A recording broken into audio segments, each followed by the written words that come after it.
Good day, fish tankers. I thought I'd go through a list of my must-have favorite aquarium products. Some of these aquarium products are going to be like, duh, of course you need one. But remember, I said my favorite among these product ranges.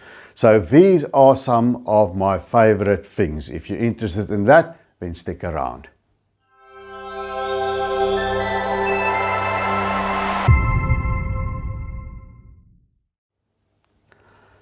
Now, firstly, you need a tank, of course. You're going to say, duh, of course you need a tank. But I've discovered something recently. I've got two of them now, and that's low iron glass tanks. Now, they can be quite expensive, of course. You need thicker glass, but you can see the difference here on the left. That one is low iron glass, and on the right, that one is, of course, your normal float glass. You can see the float glass has sort of a greenish hue, while the visibility in the low iron glass is more whitish, it's more clear. So it's a small difference, but it is a noticeable difference once you get used to them. But these low iron glass tanks are, of course, very expensive. Not everybody can afford an ADA. There's a brand called Aqua, that's also pretty nice. But recently here in South Africa, there's a brand called Aqua Japan, bringing in these low iron glass tanks, and they by far the best priced of all the brands. So I like these Aqua Japan low iron glass tanks. That to me is a very nice product. Then moving on, what do you put in a tank? You have to put in water, and for water that comes out of our taps that contain chlorine or chloramine, you need to neutralize those things. And there's a whole slew of water conditioners on the market, but my second one would be Seachem Prime. And you can also, if you have really big tanks, you know, bigger than the one behind me, or a whole fish room, then you can use its powdered counterpart Safe. That'll work out more economically. It's not the cheapest product, but it is a good product, and I think it's very good value for money, because a little goes a long way. It treats a really big amount of water, and I've never had to do that. But if it's on the bottle, if you multiply the dosage upwards a bit, it can help to bind ammonia and nitrite if you're going through a filter crash or a new tank syndrome situation. So for me, Prime is a great water conditioner.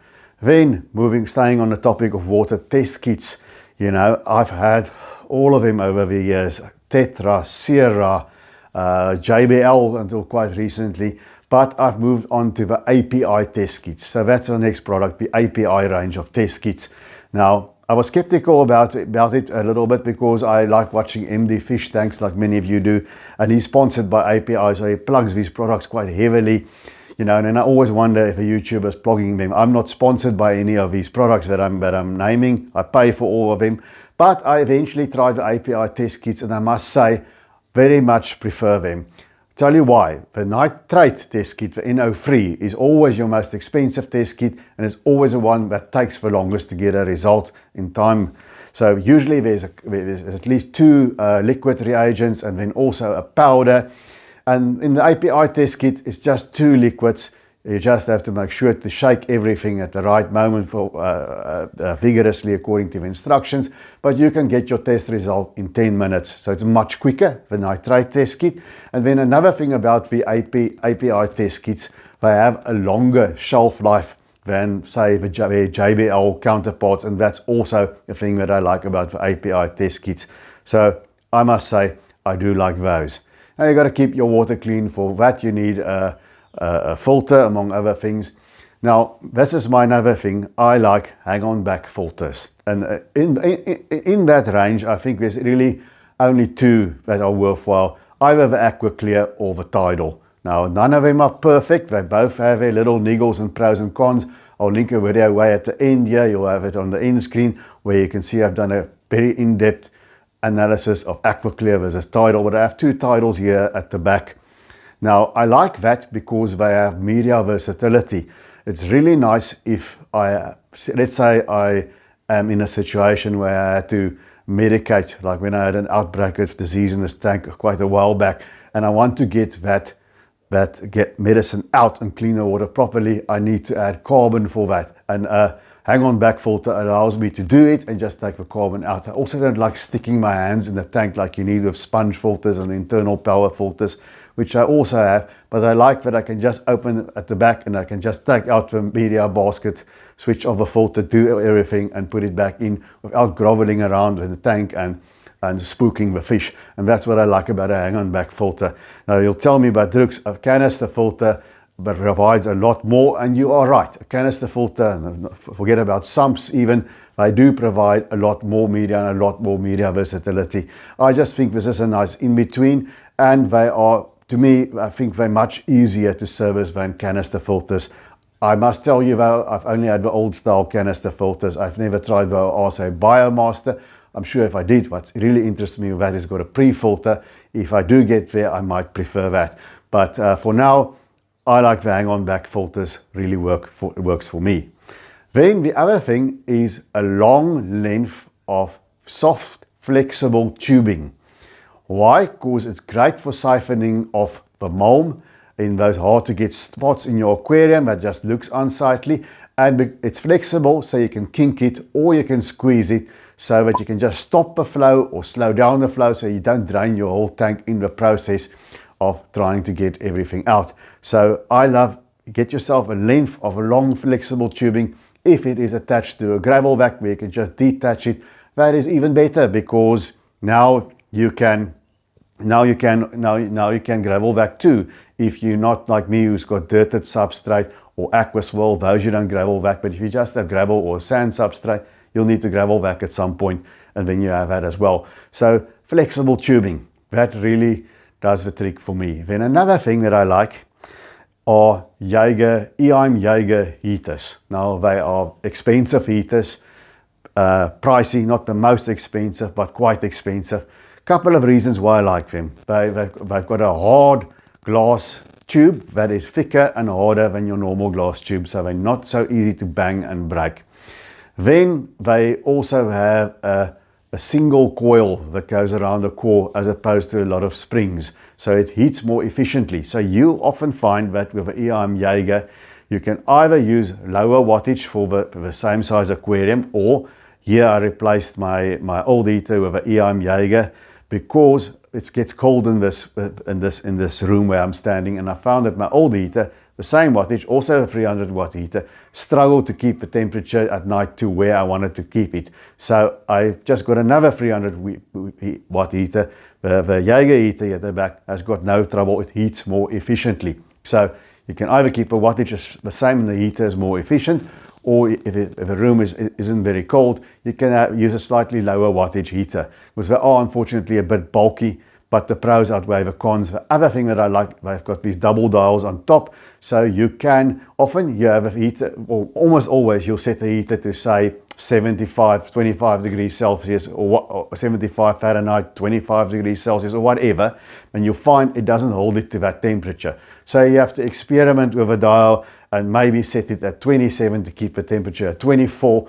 But with the EIM, if it does that, you can calibrate the settings and then your settings align, and that's something that the other heaters don't have. So I do like myself the EIM Jaeger heater quite a lot.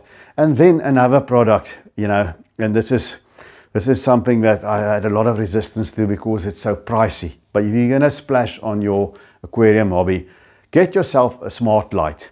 Now, I've upgraded all my lights to Chihiros. It's not the most expensive by any means, not nearly as expensive as ADA, but expensive nonetheless.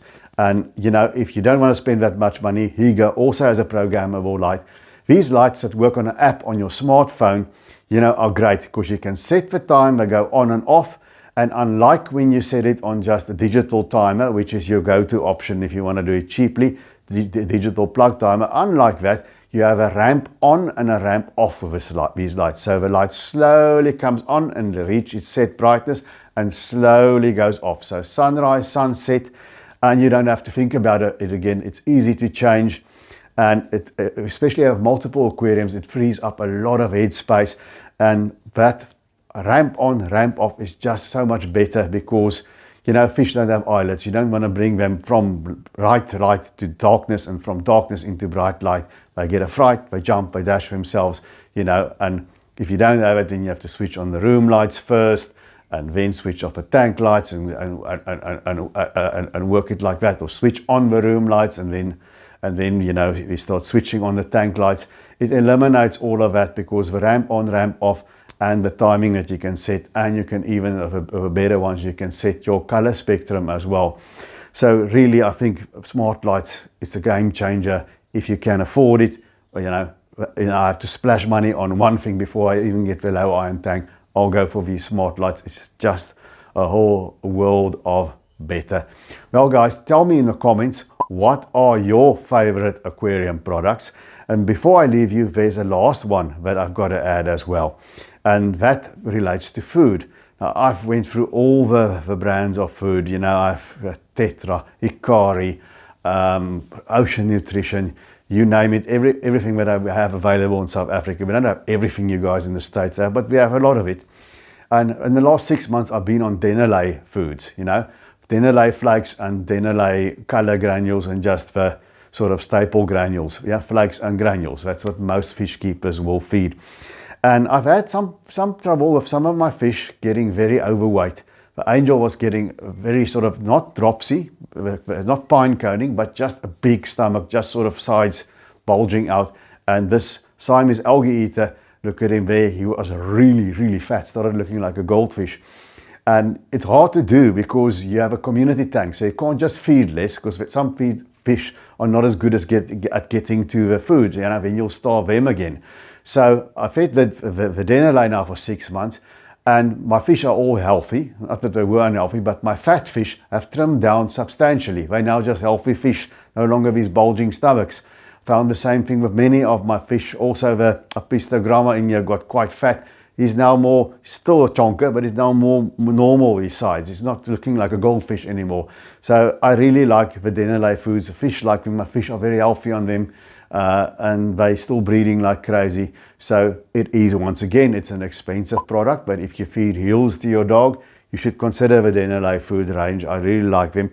And almost like the Sea Chem Prime, the water conditioner, it's the same sort of thing. Yes, it's expensive to buy, but it goes a long way. You would be amazed how this small container of Denelay foods, how long it lasts for your general sort of community fish. Really lasts a long time. So it isn't that expensive as you think it is. Well, that is the last product I'm going to end with. So those are my favorite things, like the song goes, my favorite aquarium products. And until we see each other again, take good care of those domestic denizens of the deep.